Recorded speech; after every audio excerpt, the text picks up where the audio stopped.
I think the dog looks fine.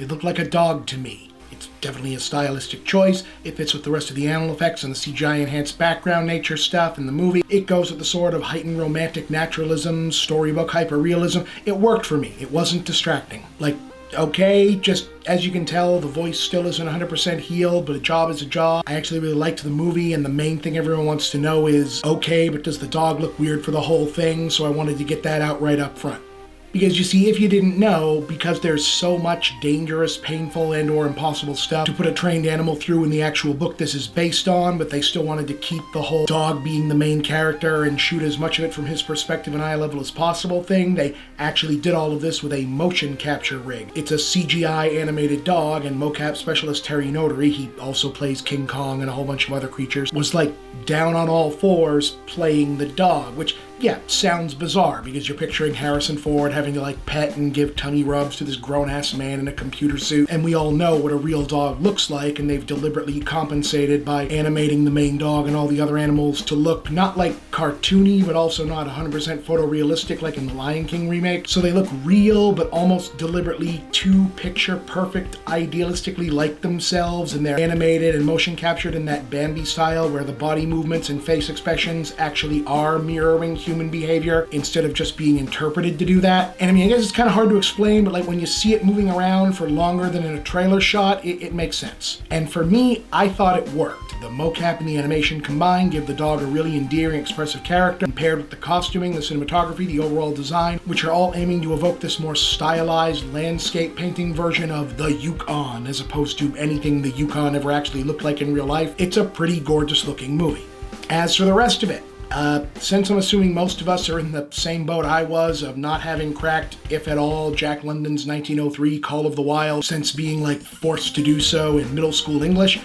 this is basically one of those super macho, bare knuckle, hair on your chest, whiskey straight dad books about how modern dudes need to cure themselves of modern day softness by stripping off the posh trappings of society and going out into the woods, reconnecting with their inner caveman, rediscovering their true spiritual iron-jawed fortitude that are equal parts inspiring and insufferable depending on whether or not your dad like fixed the sink or bought a Lambo after he was done reading it. You know, like instead of a guy, it's with a dog. So the hero is a St. Bernard Scotch Collie mix named Buck, who's a big, strong bastard, as the name and breed would imply, but he's been raised as a pampered pup in the country until he's dog-napped and sold to the far-off Yukon wilderness where big dogs are needed to pull sleds. He gets beat up by both good and bad masters, like a fucking lot, and also fucked up by other dogs as he learns how to be a dog, but he's also like strong as shit, so he actually turns out to be good at everything up there and rises through the ranks and becomes a natural leader of dogs. But he also keeps feeling like pulled to go deeper into the wilderness by supernatural visions of this huge wild prehistoric wolf and a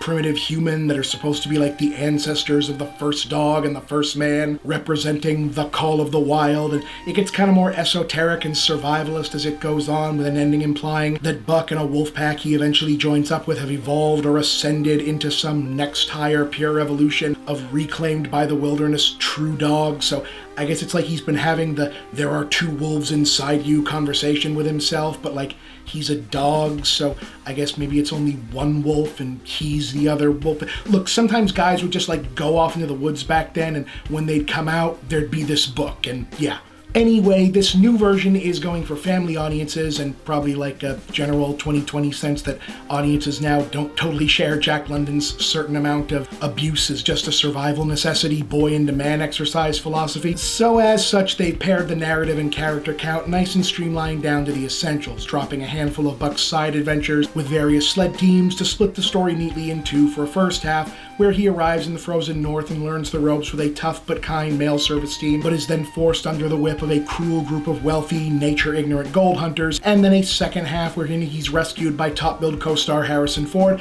as a hard-drinking but good-hearted aging recluse who ultimately opts to take Buck on a trek to find hidden wild space located off the map, where, wouldn't you just know it, both man and dog will ultimately face their destiny. Ford, of course, appears a few times earlier in the film to establish rapport with Buck before his story starts up in earnest, and to justify his occasional voiceover narration for the spots where it might not be 100% clear to the youngest in the audience what the human human machinations going on around the doggies might be, but otherwise, yeah, that's basically Call of the Wild. You know, you got this big friendly dog doing big friendly dog things amidst frequently breathtaking scenery. Occasional peril arises in the form of animal predators, other dogs who aren't as friendly sometimes, or abusive humans. Harrison Ford's voice drifts over the soundtrack to inform us of what the dog may or may not be thinking about this, and then eventually the real Harrison Ford barges onto the screen dressed like an old-timey prospector to give the dog head pats and tummy rubs and tell people, hey, be nice to dogs. Like, that's most of his dialogue. But the fact that the painterly, heightened realism of the whole production definitely confers a unique look on things, though if you look too close at any one part of it, you might find yourself thinking how amusing it is that so much cutting-edge technology has been deployed for something that's so adamantly, almost militantly old-fashioned. Like, it seriously does not want to be a single thing more or less than a quietly moving story about an old man and a dog camping in the woods and figuring out what's really important in life, and it really commits to that. And I respect it for that. I can't really say that I know what place something like this has in this world right now or what anyone else will make of it, but I was really charmed at the end. And you know, one thing I also thought a lot about was that I know for a fact that if he was still with us, my father would have watched this like 100 times. And yeah, I did think about that a lot. So I'm calling this an 8, and I feel really good about that.